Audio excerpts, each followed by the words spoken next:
네, 달력은 2월로 넘어갔지만 동장군의 기세는 한겨울 못지 않습니다. 오늘도 전국 대부분 지역에 한파특보가 내려진 가운데 아침 기온이 영하 10도 안팎으로 뚝 떨어졌는데요. 네, 이번 추위는 언제까지 이어지는지, 평창 올림픽 기간 날씨는 어떻게 전망되는지 자세히 알아보겠습니다. 김재훈 기상전문기자 나와 있습니다. 어서 오세요. 안녕하세요. 네, 봄이 시작된다는 절기 입춘이 지났는데도 이 날씨는 한겨울 못지 않습니다. 오늘 아침도 정말 추웠었는데요. 하루 종일 이런 추위가 계속되는 겁니까? 네, 봄의 문턱이라는 이 절기 입춘이 지났는데도 이 동장군이 연일 맹위를 떨치고 있습니다. 특히 밤새 우리나라 상공으로 이 찬 공기가 추가로 밀려들면서 오늘은 어제보다도 기온이 더 떨어졌는데요. 오늘 아침 서울의 기온이 영하 12.7도, 이 경기 파주는 영하 16.3도, 강원 철원은 영하 20도까지 수온주가 곤두박질 쳤습니다. 이 밤사이 한파특보도 확대 강화됐는데요. 경남 내륙과 강원 영동에 한파주의보가 내려졌고, 이 전남과 경기 북부, 경기도 전역으로는 이 한파경보가 내려지면서 이 전국 대부분 지방에 이 한파특보가 발효 중입니다. 낮에도 종일 맹추위가 기승을 부리겠습니다. 이 서울의 한낮 기온이 영하 6도에 머물면서 이 예년의 아침만큼이나 춥겠고, 어제부터 이 바람이 제법 강하게 불고 있어서 이 체감 온도는 훨씬 더 낮겠습니다. 사실 기온만 따지고 보면은 지난 1월에 찾아왔던 이 한파보다는 위력이 좀 덜한데 어제부터 바람이 좀 강하게 불면서 이 체감 추위가 심한 곳이 많습니다. 최근 이 동상이나 한랭 질환자가 속출하고 있는데 오늘 장시간 외출을 하지 않는 것이 좋겠고 바깥 활동을 할 계획이 있으시다면 무엇보다도 목도리나 장갑 같은 이 방한용품을 꼭 챙기셔야 되겠습니다. 네, 이렇게 한파와 함께 서해안과 제주에 연일 폭설이 내리고 있습니다. 제주 산간 지역 같은 경우는 90cm가 넘는 눈이 내려 쌓이기도 했다고요. 네, 한파와 함께 연일 호남과 제주 지역으로는 이 폭설이 쏟아지고 있습니다. 이 찬 공기가 이 상대적으로 따뜻한 이 바다 위를 지나면서 수직으로 강하게 섞이고 눈구름이 만들어졌고, 이 눈구름이 찬바람을 타고 이 호남과 제주도 지역으로 계속해서 유입이 되고 있습니다. 한라산 어리목에는 그간 녹지 않았던 눈 위로 지난 주말부터 이 30cm가 넘는 이 폭설이 쏟아지면서 현재 적설량이 1m에 육박을 했고, 이 전남 무안 14cm, 전남 나주 7cm의 눈이 내렸습니다. 또 바다 건너 울릉도에서는 연일 폭설로 60cm가 넘는 눈이 내려 쌓여 있습니다. 현재 제주 산간과 울릉도에는 대설경보가 내려져 있고, 제주 동부와 북부 그리고 전남 서해안과 일부 내륙으로는 대설주의보가 발효 중입니다. 눈은 앞으로 제주 산간과 울릉도에는 최고 30cm, 이 전남 서해안 지역으로는 1에서 5cm의 눈이 더 내려서 쌓일 것으로 예상이 되고 있습니다. 특히 제주도는 이미 많은 눈이 내린 데다가 이 강풍까지 더해지면서 연일 항공기 운항에 차질이 빚어지고 있습니다.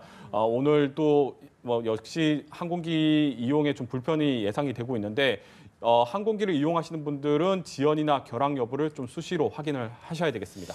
네, 한편 이제 평창올림픽이 코앞으로 다가왔습니다. 사흘 앞이라고 하는데요. 무엇보다 연일 기승을 부리는 이 한파가 걱정입니다. 이 한파 언제까지 이어지나요? 네, 일단 내일도 강추위가 이어지겠습니다. 내일 서울의 아침 기온이 영하 12도, 강원 철원은 영하 20도까지 떨어지면서 오늘만큼이나 또 춥겠습니다. 낮에는 기온이 오르는 폭이 오늘보다는 좀 크겠지만 여전히 중부지방은 종일 영하권에 머물면서 추위가 이어지겠습니다. 이번 추위는 다행히 평창올림픽을 하루 앞둔 모레부터 좀 물러나가겠습니다. 이 목요일 서울의 아침 기온이 영하 9도가 예보가 되면서 당연히 좀 춥겠지만 낮에는 서울의 기온이 영상권으로 올라서면서 좀 예년 수준을 좀 회복을 하겠습니다. 다만 평년과 비교하면 여전히 낮은 기온을 분포를 보이고 있기 때문에 사실 포근하다기보다는 좀 쌀쌀한 날씨는 계속된다, 이렇게 얘기를 드릴 수가 있겠습니다. 엄밀히 말하면은 계속해서 날씨가 추운 건데 그나마 좀 위안을 삼는다면은 이번 주나 또 지난 1월 말과 같은 이 강력한 한파는 당분간은 없을 것으로 전망이 되고 있습니다. 다만 건조한 날씨도 계속될 전망입니다. 특히 이 강원 영동과 남부 지방은 현재 먹는 물이 마를 정도로 상당히 겨울 가뭄이 극심한 상태인데 당분간 호남과 제주를 제외하면은 이렇다 할 눈비 소식이 없기 때문에 앞으로 가뭄 피해는 더 확산이 될 것으로 보여지고 있습니다. 좀 대비를 철저하게 해야 되겠습니다. 네, 사실 지난 주말 평창에서 이 개막식 리허설이 있었는데요. 이 스타디움이 추위에 취약하다는 지적을 최근에 많이 받고 있습니다. 그래서 이제 당일 날씨가 어떤지 많이들 궁금해하실 것 같은데요. 네, 지난 주말 평창에서 개막식 리허설이 있었는데 이 날씨가 너무 추워서 여러 가지 문제가 발생을 했었습니다.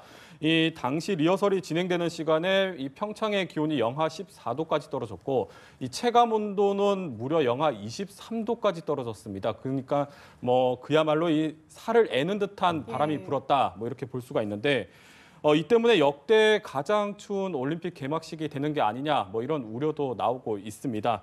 일단 앞서 전해드린 것처럼 다행히도 이 모레부터는 좀 추위가 누그러지고 이 개막식이 열리는 9일에는 기온이 조금 더 오를 것으로 보여지고 있습니다.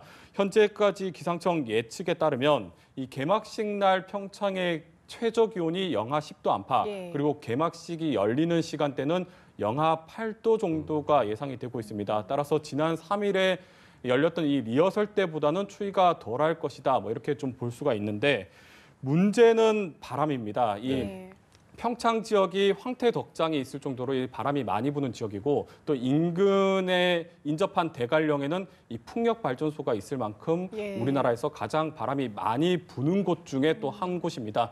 따라서 좀 체감 온도는 뭐 영하 10도를 밑돌 것이다. 뭐 이렇게 좀 예상을 할 수가 있는데 따라서 이 개막식에 참석하시는 분들은 무엇보다도 이 방풍이나 또 방한에 철저히 대비를 좀 해야 되겠습니다. 예, 알겠습니다. 지금까지 김재훈 기상전문기자와 함께 날씨 알아봤습니다. 고맙습니다. 고맙습니다.